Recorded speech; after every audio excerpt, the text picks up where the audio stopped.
안녕하세요 여러분. 오늘 또 제 영상을 시청해주셔서 감사합니다. 자 여러분, 며칠 전 리콜라스가 6월 28일에 플랫폼에 관한 발표가 있을 거라고 공식 발표가 있었습니다. 많은 궁금증을 가지실 거라 생각합니다. 현재 파이코인은 페이즈 2 아마도 2지점 정도에 와 있는 걸로 생각됩니다. 지속적인 업데이트를 하고 있습니다. 다른 코인처럼 상장만 하고 끝나는 게 아닌 플랫폼을 만들어 그곳에서 파이코인을 사용하여 안정적인 가치를 만들고, 그리고 또 생태계를 구축하려는 큰 그림이 있다는 걸 여러분도 잘 아실 거라 생각합니다. 그런 점에서 혹시 제 영상을 처음 보시는 분이시라면 오늘이라도 파이코인을 채굴하셔서 보유하시는 걸 강력 추천드립니다. 오늘 제가 하고 싶은 이야기는 리콜라스는 어떤 발표를 할까, 이거입니다. 제가 보통 영상을 만들 때 자료를 바탕으로 과거와 현재 이야기를 많이 했습니다.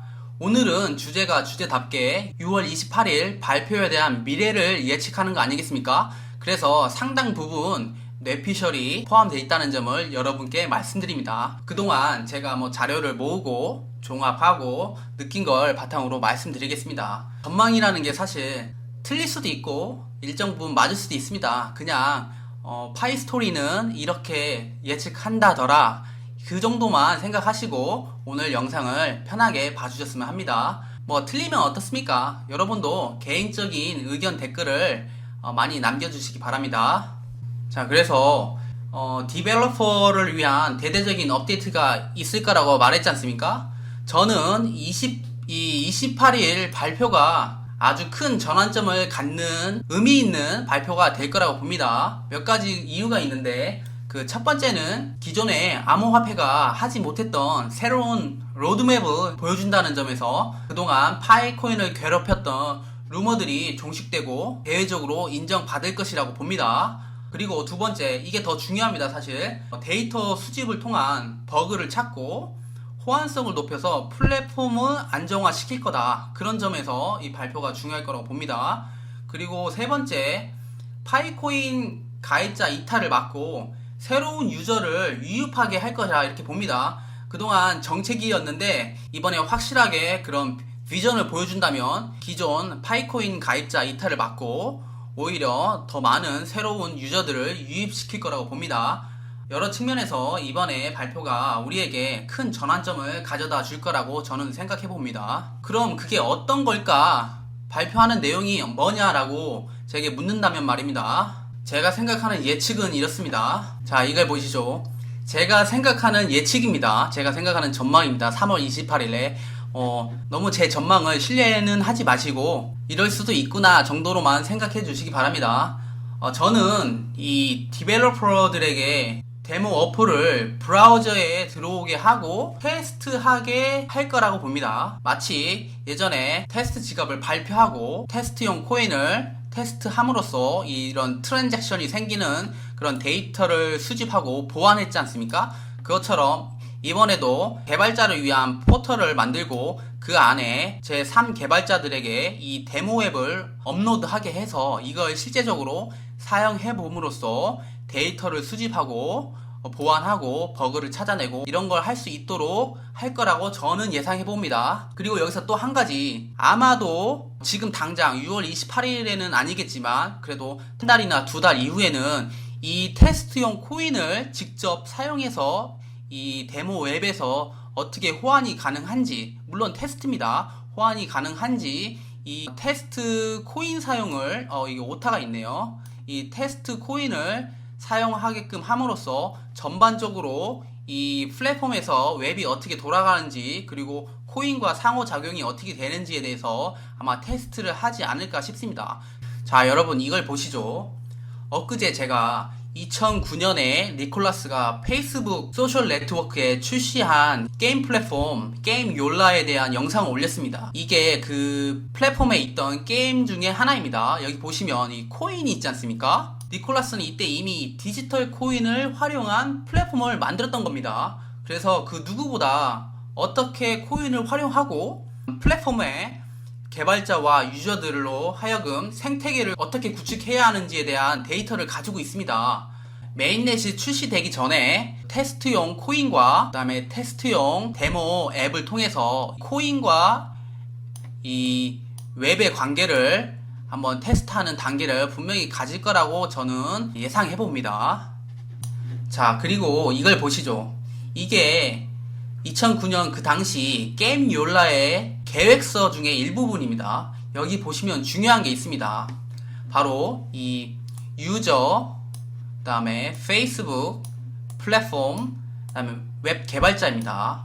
그리고 이것 중에서 특히 이 웹 개발자, 이번에 6월 28일에 발표될 그 디벨로퍼 부분에서 니콜라스는 유경험자로서 이 디벨로퍼, 다시 말해 제3 개발자가 얼마나 중요한지를 잘 알고 있을 겁니다. 이유는 개발자들이 양질의 컨텐츠를 만들어줘야 가입자들이 가지고 있는 코인을 사용함으로써 이 생태계가 커진다는 겁니다. 그리고 개발자들에게는 그에 부합한 수익을 올릴 수 있는 구조가 있어야 더 좋은 개발자들이 플랫폼으로 들어온다는 겁니다. 그런 의미에서 니콜라스는 개발자가 얼마나 중요한지를 잘 알고 있을 겁니다. 제가 2009년 게임요라에 대한 개발자 글을 읽어봤습니다. 그때 개발자들이 이 당시 생각보다 수익을 얻지 못하는 구조에 있었다는 점입니다.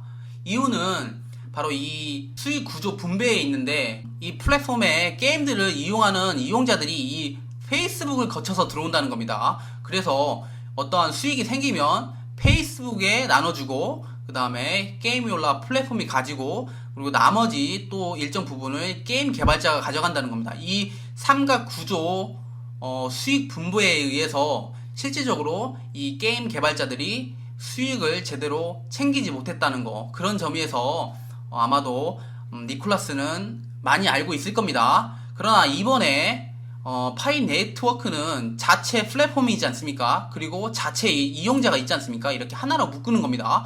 그러면 어떤 수익이 생기면 이 개발자들과 파이 네트워크 플랫폼만 둘이서 수익을 분배하는 구조이기 때문에 분명히 웹 개발자들에게는 어느 정도 공평한 수익 구조가 만들어지고, 웹 개발자들도 좋은 컨텐츠와 그다음에 많은 개발자들이 파이 네트워크로 들어와서 생태계를 만들 거라고 봅니다.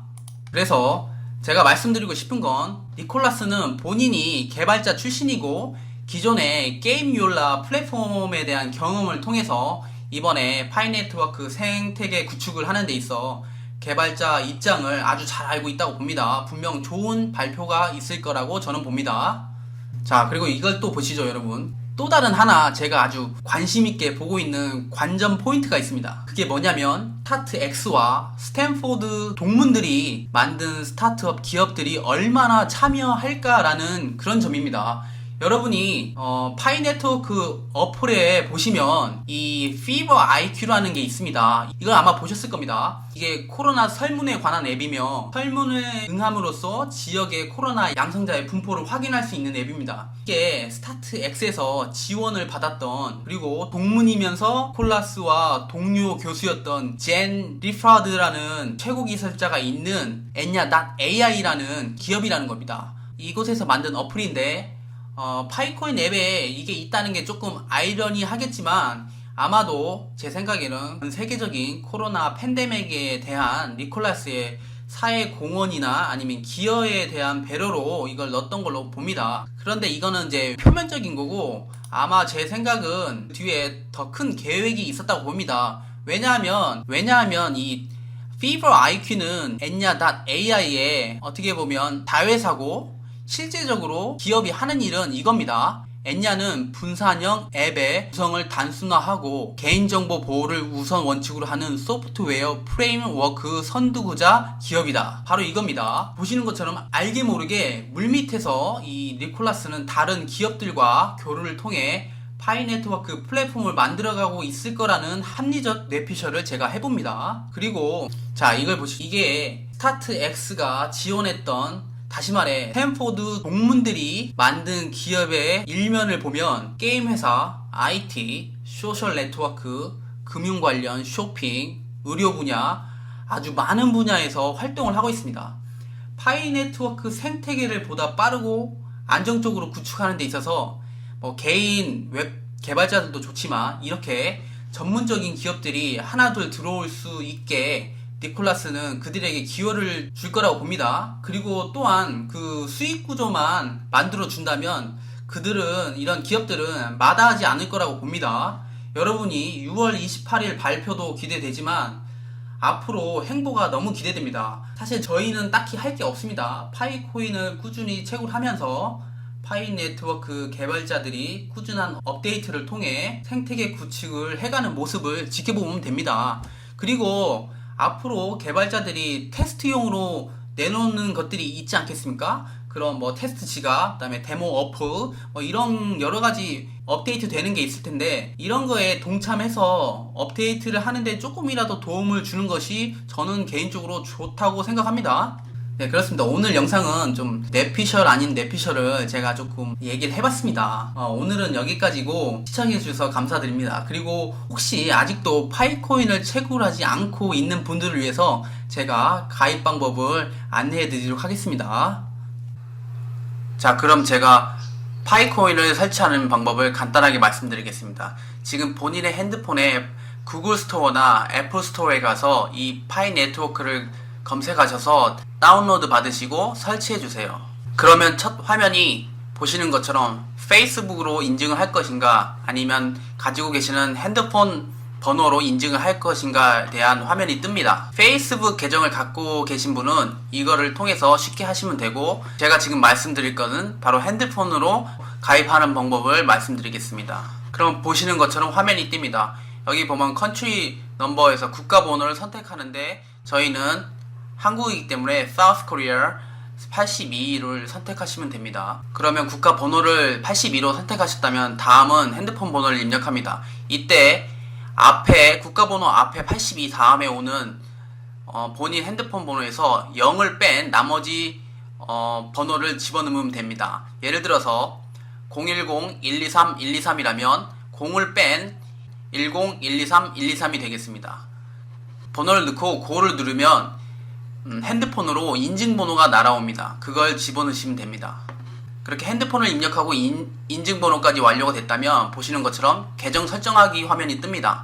이때 이름과 성을 집어넣는데 여권에 있는 영문 이름으로 집어넣으면 됩니다. 그리고 사용자의 이름을 입력하세요라고 나와 있는데 이 부분은 본인이 생성할 아이디를 만드시면 됩니다. 이 아이디는 나중에 본인의 초대 코드가 됩니다. 자, 이 화면이 마지막 화면입니다. 여기 초대 코드를 넣는 화면입니다. 이건 본인이 무작위로 만들어지는 봇이 아니라는 것을 증명하는 겁니다. 여기에 제 추천인 코드 SERBI334를 넣어주셨으면 감사하겠습니다. 그리고 본인도 가입이 끝난 후에 아까 만들었던 본인의 추천인 코드를 다른 분께 주시면 그걸 통해서 가입을 하고 본인 또한 채굴 속도가 빨라지니 이용하시는 것을 추천드립니다.